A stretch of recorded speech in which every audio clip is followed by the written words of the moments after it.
coming out to the evaluation training today. I do have my colleagues Kyle and Denise with the growth team with me, and they're going to help answer some questions, and Kyle will help co-facilitate this training. We're excited to be here. We do want to let you know we're recording the session today. Each of our training sessions we're recording, and we'll be distributing an email recap for those that weren't able to attend the meeting today, as well as just those of you that are here and would like to rewatch it for content or anything that you want to look back on. We'll send that email out with the training video attached as well. So with that, we'll go ahead and get started. We only have 1 hour. We made this, try to make this short and sweet, and then we'll leave some space at the end for any of you to ask any questions regarding any of the evaluations this year. So as we think about evaluations, you can tell from our slide deck, hopefully, the title here, there's a kind of a new spin on it this year, and that's around empathy. The annual performance evaluation typically, as many of us know, involves talking about people's accomplishments, if they've met their goals, making improvements, providing feedback. And this year is a little bit different, though, as we think about the things and the challenges we faced in 2020. And so when you think about evaluations this year, we hope that the thought will come to you that empathy should be a part of that, and flexibility should be key. As a supervisor, our goal is to help our employees perform their jobs to the best of their ability, and to help perform and help them develop as well along the way. We know that requires a lot of commitment on our end as managers and supervisors and leaders. But as with anything, whatever we put into it and we invest our time and energy into is what we'll get out. And we certainly know that our employees are worth that investment. So we're going to go ahead and jump to the next slide. And I want to go ahead and talk about the topics today. And Kyle will go ahead and talk about those topics and what we'll attack today. Today's topics, we're going to discuss understanding 2020 and some of the challenges this year has brought us, similar to what you guys just witnessed between Abel and myself. And I think it's easy to say that 2020 has definitely been different or difficult for some that we've ever experienced. So we're going to discuss that today. We're going to discuss showing empathy and really what that means, and more importantly, how to discuss it and apply it as we have those conversations about this last year. Having the conversation regarding performance evaluations and what does that tone sound like this year. We're going to show you guys a cool video regarding the conversational piece behind evaluation discussions.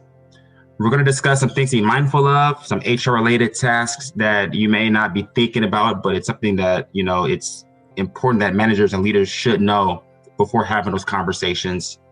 And then of course we have some things in the hopper for next evaluation season. Abel and myself are taking the lead on revamping our revamping our evaluation process. And that'll be one of our upcoming projects that we'll discuss later on as well. And then if you guys have any questions, feel free to unmic, but we will leave time at the end of today's session to get some questions answered should you guys have any. So to kick things off, I'm going to kick it back over to Abel. We'd like to ask you all a question. Yeah, so thanks, Kyle. As you know, it's a funny world, right? We're unmiking and miking and muting, and it just goes to show you how different this space is that we've created working from home and even doing trainings. It's kind of difficult. But the next question, so this thought bubble, this cloud of ideas, the question we want to pose is, in one word, how would you describe managing your team during COVID-19, during this work remote world that many of us find ourselves in? And feel free to unmic. You're welcome to shout them out or just throw them in the chat and we'll read them off. Denise can help as well as they come in. I see a few already. So insane. Yes, definitely. Innovative. I like that one. That's different. Melissa's always super positive. I can count on her. She's a woo. What was that other one I just popped up? I might have missed that one. Haphazard. Oh yeah. Yep. Very true. Communication is key. Yes. I always love this experience, and keep typing them as we go, as I talk. I love to start with this because, as you can see in this bubble cloud, there's some words that are challenging and some may say negative, but there's also a lot of positive that has come out from this experience. We've had to be innovative in our approach. We've had to increase our communication with our team members. It's a growing opportunity. It's intense. It's enriching. But anything that's different and that's hard pushes us to become better. And at Boise State, I think we all know that we're a university rooted in innovation, right? So we're adaptive and we'll pivot. We'll make it through it. And in the process, our employees won't suffer as a result, and we'll make it through, and we'll showcase today some tactful techniques that you can use to enrich these experiences remotely as you're managing your teams, and how to have better performance evaluations and performance management. So thank you for participating and throwing those words out there. I know sometimes it's a little scary or it can be hard to do that, but we appreciate your honesty. And we'd love this to be a dialogue. So please feel free to unmic at any point. So I'm going to go ahead and kick it back to Kyle. He can set the stage as to how do we, understanding 2020 and how that's made our lives as managers and supervisors and the evaluation a little bit different this year. Thanks, Abel. Like I discussed earlier, there's no question that 2020 has been an unprecedented year for us all. It's been very different. It's been difficult for some. As a university, we've had drastic changes with quickly transitioning some jobs and or services to a virtual setting. We've adapted the work environment to provide social distancing for roles that can't be performed virtually.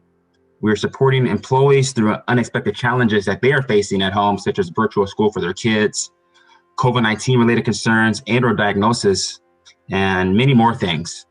And, I think this number has increased since our last session, but over 75 million people have been affected worldwide with COVID-19. So we think about what's been challenging for you as a manager. Those same challenges and or concerns are also being faced by your employees or staff members. Our lives have changed along with our work. Social gatherings have been limited, and I'll explain a little bit later on how this can affect someone's work. So here are a couple of things to think about, prior to your evaluation discussion with your employees. Does your employee know what's expected of them during this year?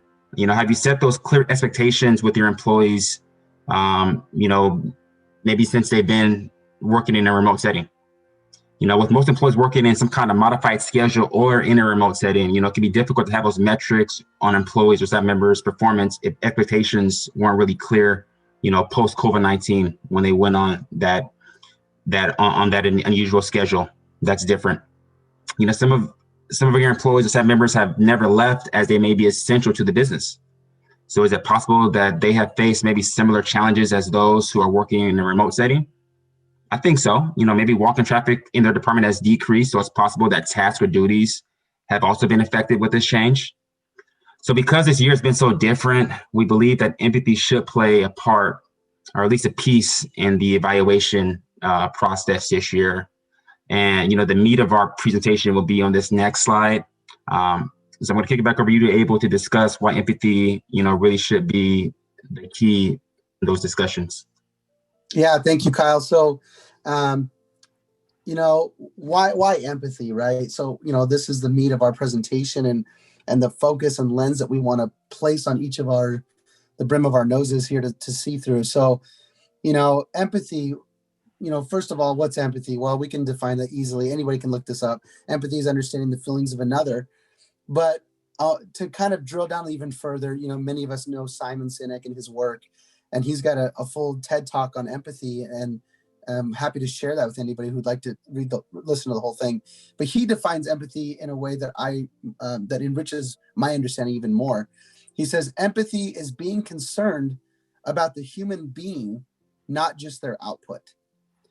Now, that's awesome, right? So we know that all of us, there's some kind of output that's required of us as part of our job, right? We're all here, we're employed, there's things we need to do.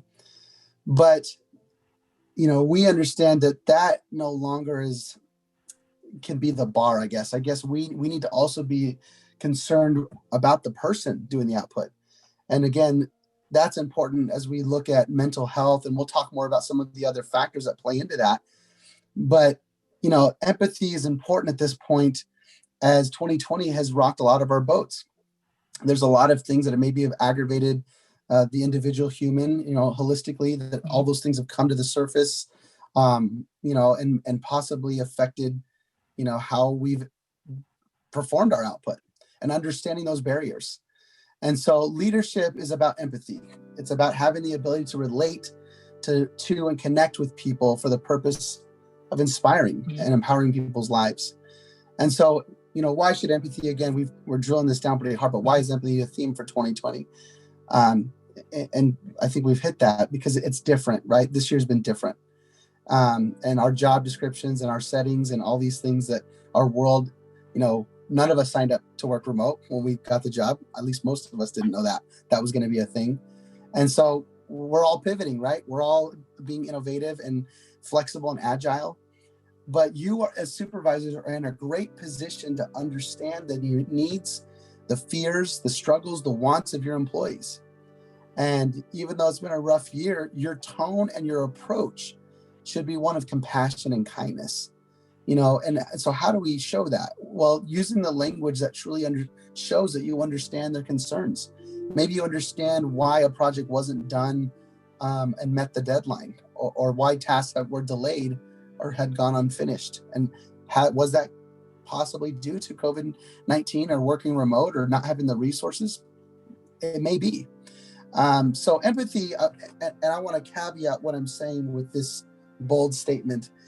Empathy, what we're saying, is not necessarily meaning giving them a complete hall pass for 2020. That's not what we're saying.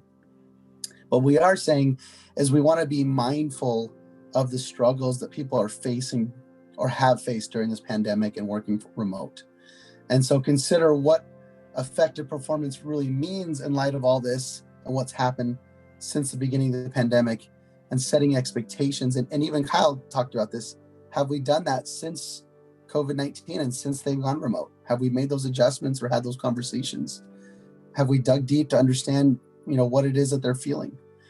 And so all of that is why it's important, I think, to have empathy. And again, how do we do that? And the easiest way we're promoting is just check in with your employees.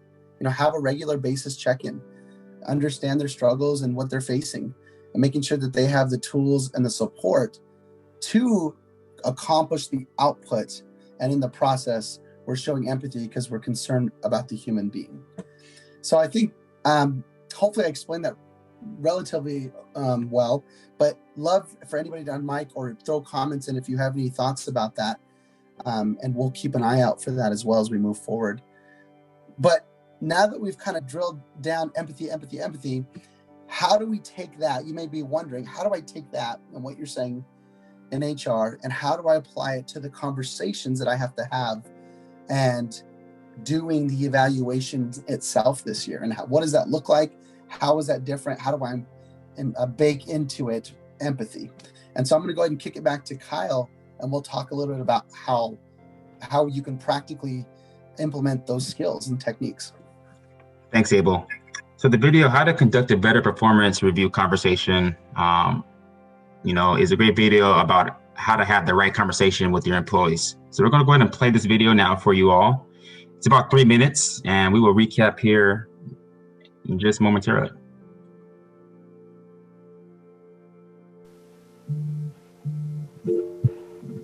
Conducting the performance review conversation can be challenging, both for you as a leader as well as for the employee. The employee may be concerned that they're going to be sitting in the hot seat and get judged. They might also worry about how the performance appraisal could affect the potential for them to get a raise. You might be concerned that your feedback can cause them to get emotional or defensive or even argumentative. That's why it's really helpful to have a plan in place when going into this conversation. So I'm going to share with you 7 tips to confidently have the performance review conversation.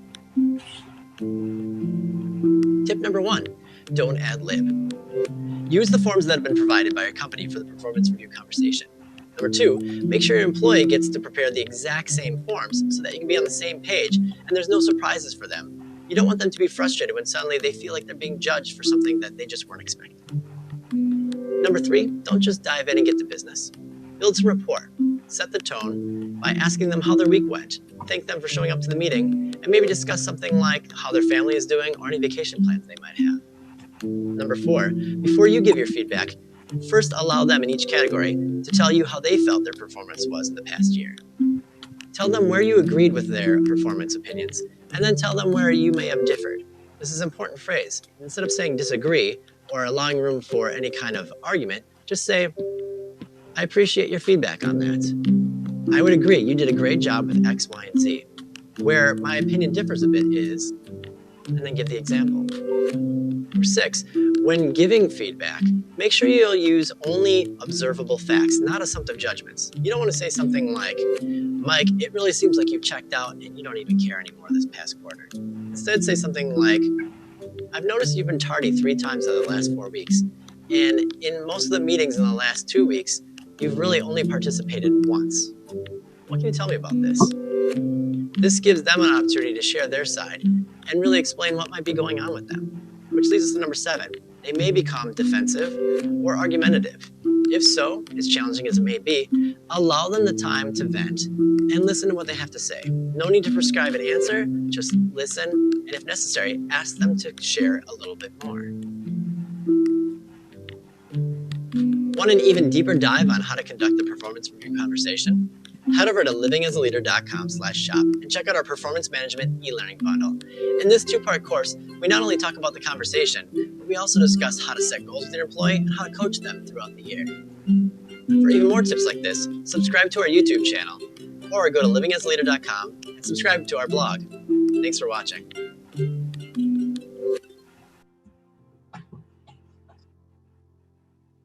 Sorry about that, guys. Hopefully the video content was loud and clear enough for you all. I know it was kind of low on my end. So again, we will be able to share this content with you after today's session if you didn't get a chance to hear it. But the video does a great job at explaining the importance, of your tone while going over performance evaluations. So some things to remember are, making sure you have a plan in place. We're not ad-libbing. We're coming prepared with a plan to our meetings. We're building rapport.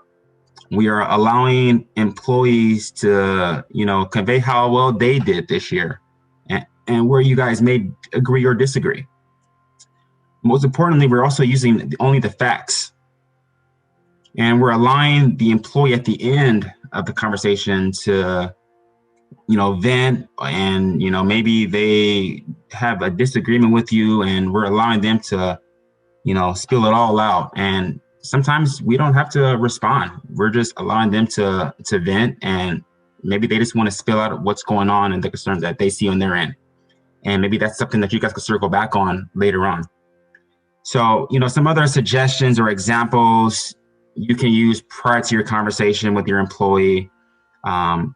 We like these type of phrases because, we believe they show empathy. Thank you for your contributions during this difficult time.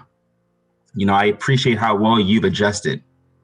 We know this has been a difficult year, so let's focus on some things that went well. Your tone and approach have the ability to turn any situation into more of a positive outcome, as a leader.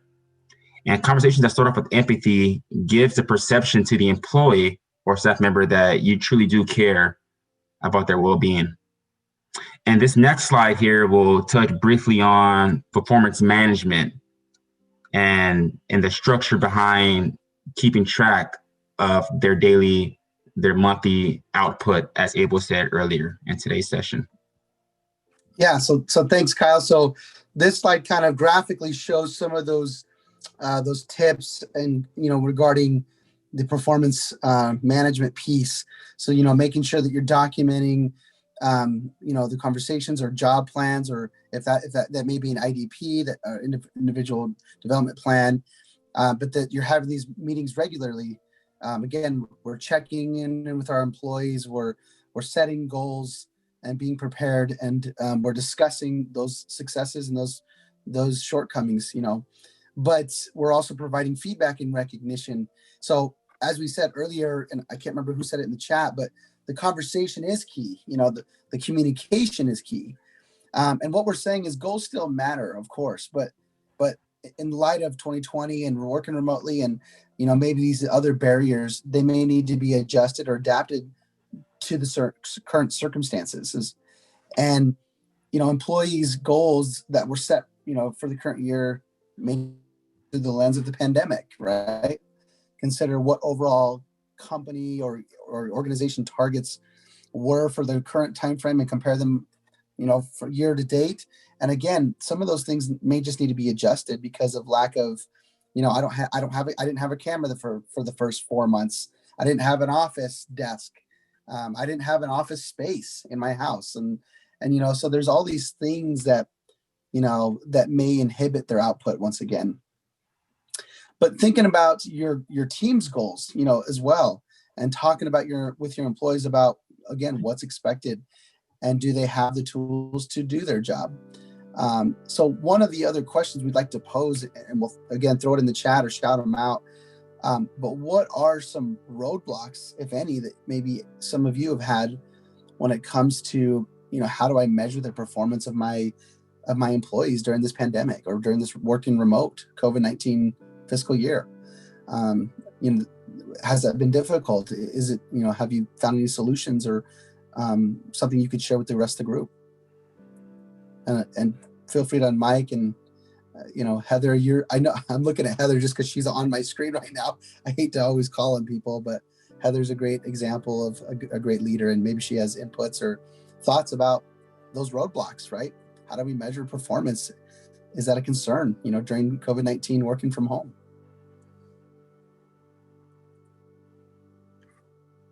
I know we've talked a little bit about it, Abel and Kyle, especially for those in athletics. Some of the things that people would like to maybe consider a roadblock is when we did mandatory furloughs.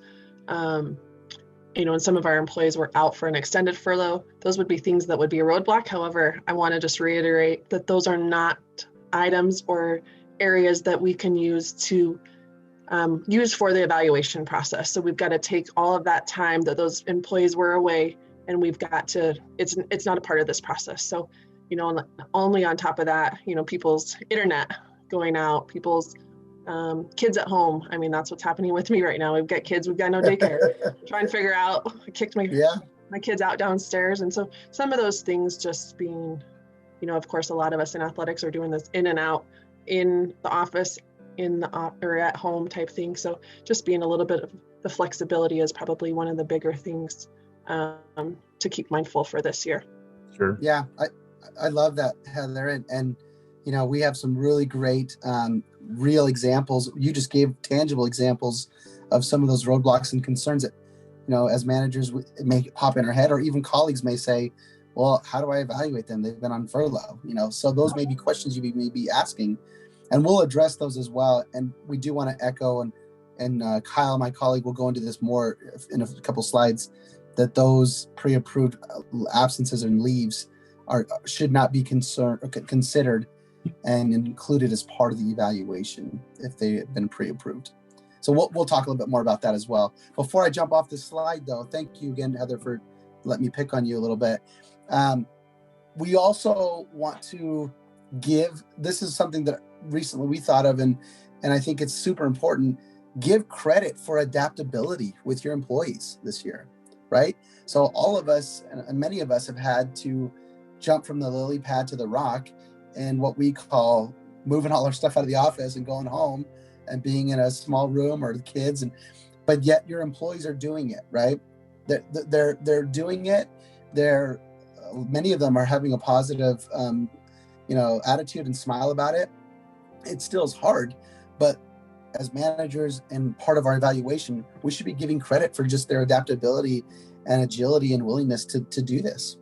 And so this is a good time to consider updating, some of that evaluation effectiveness for your employees' performance. But again, just keeping in mind that was a hard leap for them, right? Just the fact that we've forcefully, we've had to change the way we work, that people that are doing it successfully or moderately successfully, that they've been agile and flexible in the process. So we should give them credit for that. So I'll go ahead, and we've got a kind of a cool video. This is something that I had to, this is the slide that I had to put in just because this, I'm sure this shouts Abel all the way. But we'll go ahead and play it real quick, and then we'll talk about why it's in this slide.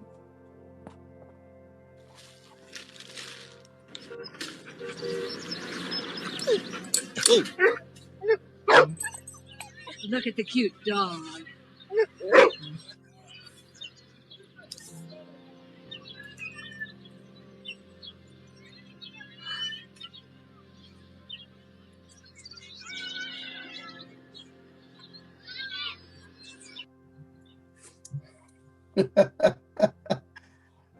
So this is like my favorite slide of the whole slide. I mean, I could just end here and call it good. But I love seeing everybody smile. First of all, I think it's important that we stay positive. But so why is this slide in here? You know, AmeriQuest has these great commercials, and their whole thing is don't judge too quickly. We won't. And that's kind of their theme. And we put it in here because from a management perspective or from a leader's perspective, as we're evaluating our employees, we're seeing one perspective, right? We're seeing one way or viewpoint, and many times I'll be bold and say many times that isn't the way it is, you know. So we just a reminder that as we think about empathy and grace towards our employees, I hope that that video comes to mind if some kind of bias or thought comes in your brain, like, well, Sally Joe never gets on, like, she's always late on the Zoom calls, or she's never showing her screen. And then well, hold on, you know, don't judge too quickly. So don't let that affect why you would maybe rate somebody lower. And we'll talk a little bit more about that. I'll let Kyle explain some tangible examples of what that looks like in COVID-19 world, working from home.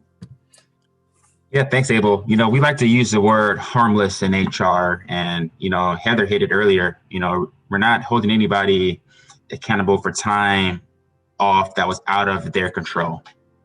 So things such as the Families First Coronavirus Act, or FMLA, Family Medical Leave Act, furloughs, Americans with Disabilities Act, ADA, you know, these approved leaves from HR, you know, are there to ensure we're taking care of our employee, essentially, right? So if they are gone for a certain amount of time, that piece that they are gone for is not going to be held against them during their evaluation time.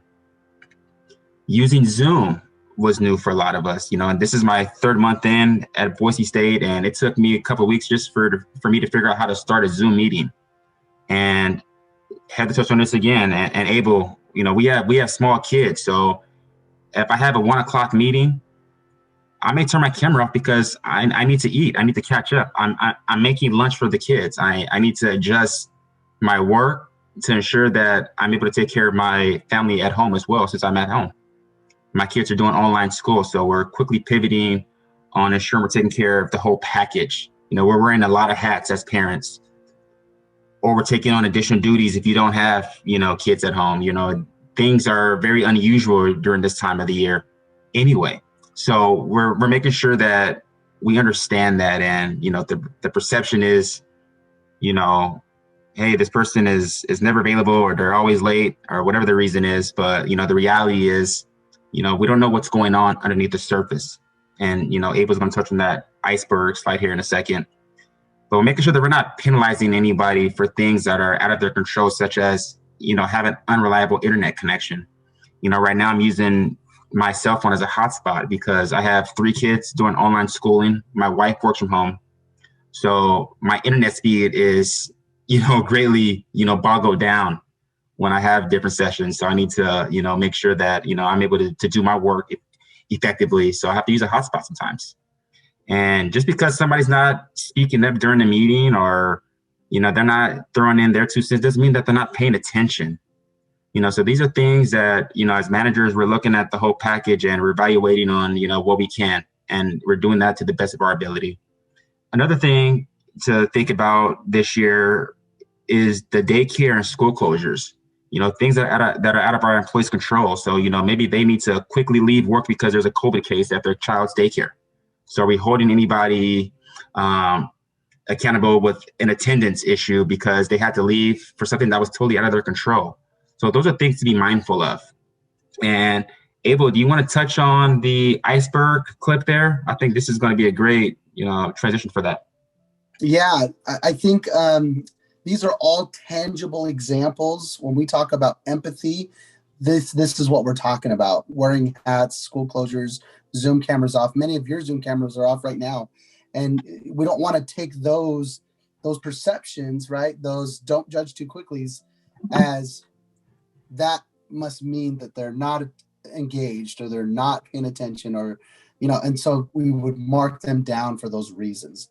And so that's kind of where we're going with this. And in the same vein, as we think about the iceberg effect, many of us know, in general what that is.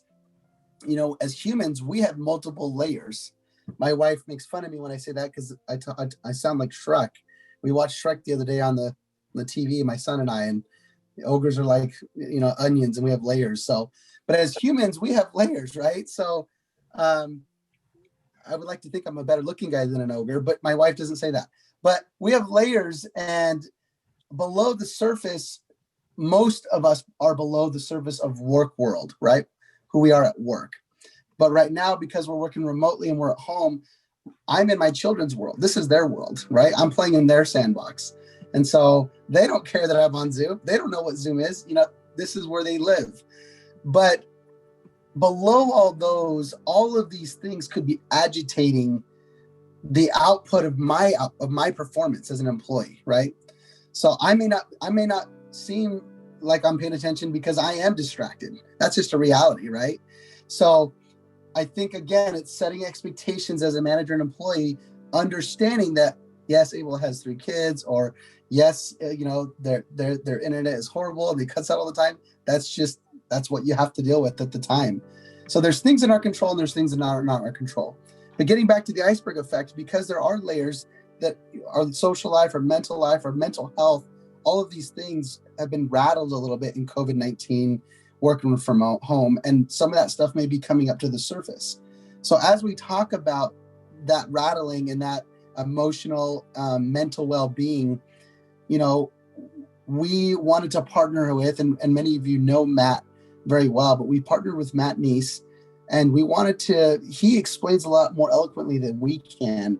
We wanted to share a clip with you on what that rattling means, and having empathy and having that mental health piece in mind as you think about your employees and doing your performance evaluations. So Kyle, did I miss anything on that? Do you want to add anything as we transition to that video?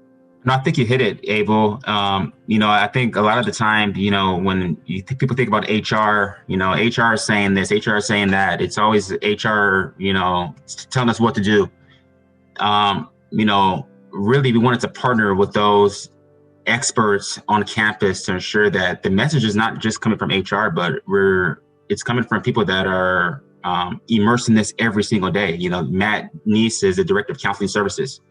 He's an expert when it comes to mental illness.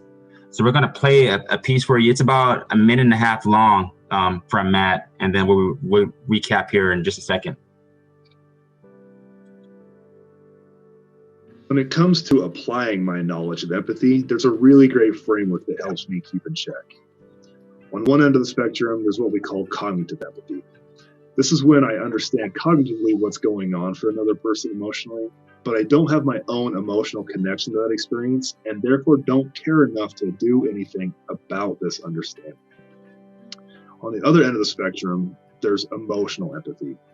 This is when I'm connecting so much emotionally with my perception of what the other person is feeling that I lose myself in a moment. I become flooded with my own emotions in an attempt to align with the other person, that I'm unable to be helpful in that situation. And then in the middle, there's what we call compassionate empathy, which, as you might expect, is a healthy blend between the first two. Based on my working knowledge of this person's life, when I'm feeling compassionate empathy, I have enough information to infer what they are likely experiencing. I have enough emotional connection to this person and their circumstances to have the desire to help. And because I'm staying grounded in my own identity, I'm able to be moved by this experience and the ability to compassionately or empathically support this person.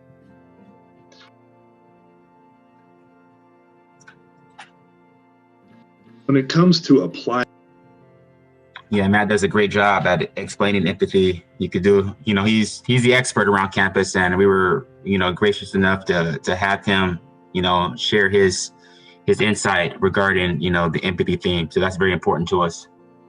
But another piece, to our empathy theme is understanding, someone's life struggles. According to the CDC, the COVID-19 pandemic has been stressful for a lot of people. Fear and anxiety about a new disease and what could happen can be overwhelming and cause strong emotions in adults and in children. Public health actions such as social distancing can make people feel isolated and lonely, and can really increase their anxiety levels. Ultimately, this can also affect work if it's not treated properly. Stress during an infectious disease outbreak can also cause, changes in your sleeping or eating patterns, difficulty sleeping or concentrating. It can worsen mental health conditions. It can cause the increased use of tobacco and alcohol.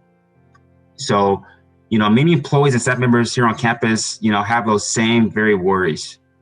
And during this time, is it appropriate for us to show a little bit of grace? Again, we think the empathy piece needs to be inserted here. As a manager, it's our job to ensure that we provide tools such as EAP to our employees or other programs to ensure that the employees have the right tools in place to succeed, by your measures. And as we, wind things down, well, first, let me just share something with you guys, a real life example before I transition to Abel. My daughter plays competitive soccer, and it's been a year-round thing for us. And I've been finding myself really stressed about her continuing to participate in the training sessions and games. And while I know it's important for her to continue, her journey as a soccer player, to keep the momentum going, right? I recognize that we're in a pandemic. And as I'm driving to her trainings or her games, I always have that fear, and, my anxiety kicks up about, what if somebody touches her by accident and somehow she gets COVID? That's a reality of, being around people during the pandemic. But I recognize that there are things that are just out of our control, just such as school. Sometimes people are back in school and they have those same very words for their children, being around other kids, mask or no mask. So for me, it's been stressful just knowing that there's a possibility that something can happen. And, I've caught myself, talking to my wife to ensure that, we're all on the same page, but, our worries are all there, and it's very real for all of us. Whether it be somebody having kids in school or playing soccer or, going to Walmart or Albertsons.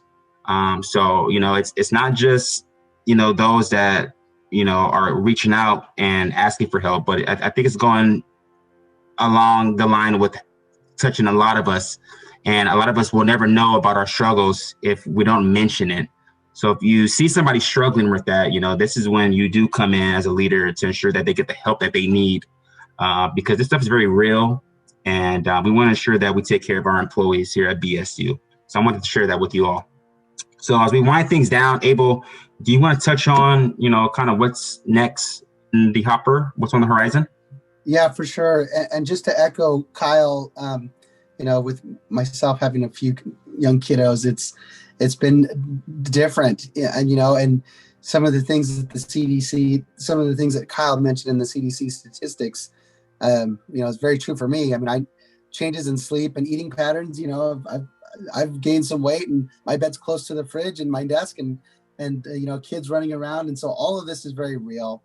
And we would encourage you, as Kyle mentioned, to keep an eye out and ear out for those negative effects that your employees may be going through. And again, we have EAP programs in place, and HR, other HR initiatives to help. So if you feel like you need to ping us or recommend your employee talk with us, please forward that to us so we can take care of them. But as we kind of wind down, and this session's gone a little bit faster, it's our first session back from the holidays, so maybe maybe we're a little rusty here, so please forgive us.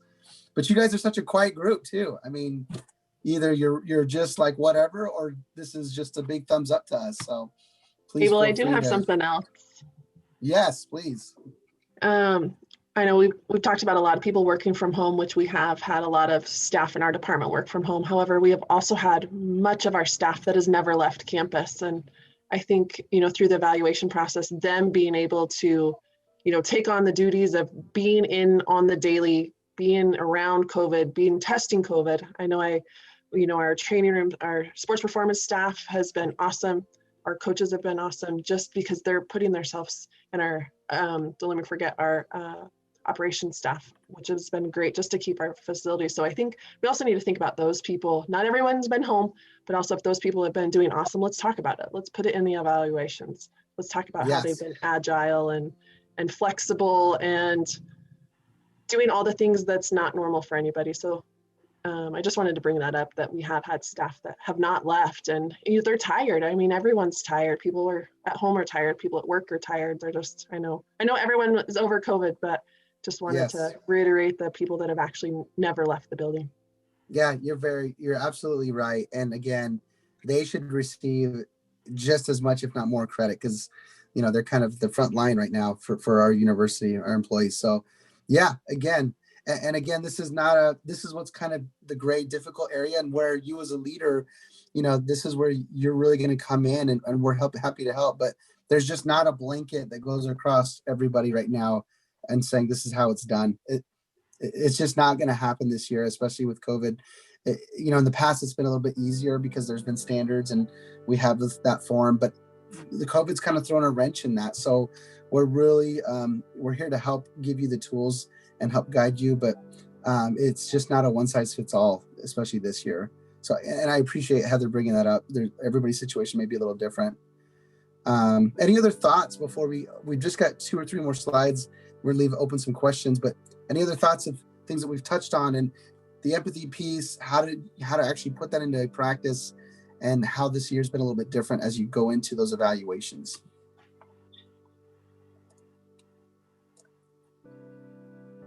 All right. So what's on the horizon for HR and for performance evaluations? Great question. I'm glad you asked, Melissa. I'm moving my screen so I can see multiple faces. So I'm picking on each person in my 4-box square. I feel like the Brady Bunch here. We're looking at each other. We're excited moving forward in HR. We are excited because we know that frequent check-ins with your employees and a supervisor and employee builds trust. It builds communication, clarity, transparency, and setting those expectations. And we know as well that doing a 1-year big shebang performance eval at the very end of the year is not as effective as having more continuous check-ins with your employees that are meaningful. When we were doing these sessions in December, I was joking in another session saying, the Christmas tradition to tell my kids, have you been good or bad all year? Because now you're going to get presents or you're not, is kind of like our performance evaluations, right? You're going to get a raise at the end of the year, but you're not going to know if you've been on the good list or the bad list until the very end when you don't get presents. So it's like, I felt like that was as I was doing these and we were talking about Christmas, I felt like that's like the same system that we're on. But we want to reward people in real time. We want to give feedback throughout the year to make those improvements throughout the year. And so we are really looking for a way to have those continuous conversations around performance and development throughout the year, throughout the month, and not just once a year at the end of the year, when that may or may not affect your raise. So we're looking at building some models to go that way. We're really excited. We'd love to have any input that you may have, or other companies you've worked for that is similar. Please feel free to email HR Growth, and we'd love to hear those. Also, we'll be providing, and hopefully as we do this, we're building in some fun videos, partnering with some other partners on campus, creating videos on what do these check-ins look like? How do I do one as a manager? What is and what it's not? And then tips and tricks for managers and employees on how to make that discussion meaningful. Did I miss anything on that, Kyle? No, I think you hit it. A lot of companies are modeling the frequent check-in way of doing evaluation. So we're doing a lot of research to ensure that it's going to fit the needs of the university. So we're excited to hopefully roll something out for next session or next year's evaluation season. Yeah. So love any input, by the way, if you have any, and we'd love to be thought partners with any or all of you. So let's go to the last slide then. And I guess this is kind of a placeholder. For any other questions, thoughts, dirty jokes, well, keep it PG. Anything else that you can think of that you want to address? And before you unmic, we do have, this is kind of part 2 of the training. We did build an online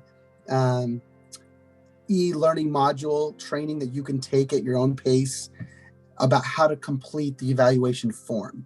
So now that we've kind of had the discussion on the soft skills side, if you just need a refresher on how do I fill out the form, where do I get the form, well, how do I score them and all that, there's another video online that you can view. And of course, the HR growth team is here. All the members on the call is here to help you with any of that if you need some additional help.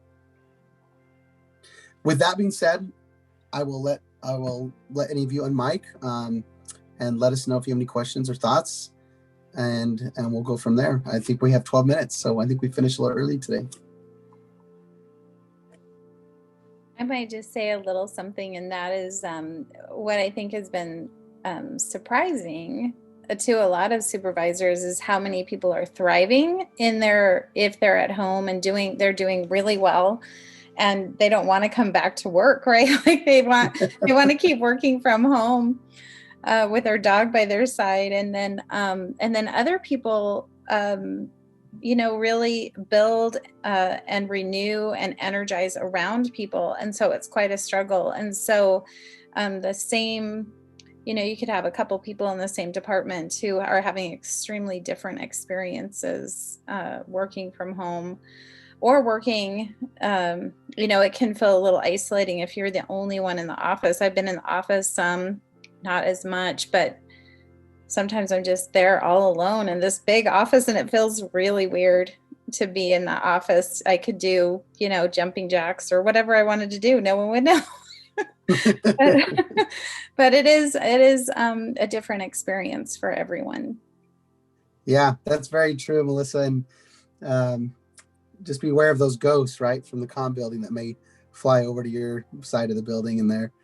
But it's very true. And again, as leaders, and I like to use leaders more than managers because I think you all are leaders. But as leaders, that is part of your duty, is to find out who is struggling, right? Well, what can we do to help? And as we move for the future, and it's my personal opinion that working remote is kind of the future for just the industry. It's opening up a lot of doors, a lot of companies. But we may go to a hybrid model. Maybe, when this is all over, if your employee needs that connection, maybe they work remote for a couple of days of the week, and maybe they work in the office. But again, it just ties back to knowing your employees, having those discussions, knowing what they're struggling with, and then doing what you can to within your control to help ease those pains and burdens. And I think they'll appreciate that as an employee, that you're listening, that you're there and you understand them. Did I miss anything? Growth team members, Denise, Tiffany, Kyle? I think you're all good, Abel. I put a couple links in the chat, Abel, for people to look at. Yes, thank you. And I know we've got the Simon Sinek video in there, the remote, the module to how to fill out the form, and some other things. So before we close and let you all off the hook on a 4:51 on a Thursday afternoon, the last thing we wanted to just share with you, and I'll let my team members echo in as well if they feel the need. We just want to let you know how much we appreciate the work that you are doing within your departments and within the people you serve. It doesn't go unnoticed, and the things that you do and that are seen and unseen, we know that you're doing the very best you can, and we are grateful that you're those beacons of light for those around you. So please just know and feel our love and appreciation from HR, that you're doing a great job within your sphere. And please know, again, that we're here to help in any way we can. So feel free to smack us upside the head, or any complaints or issues, please just send them to Kyle. And then any kudos, just send to the rest of us. Thank you all. Please feel free to reach out to us if you guys have any questions or concerns. We're here for you, and we look forward to serving you all. Thank you, guys. Have a great day.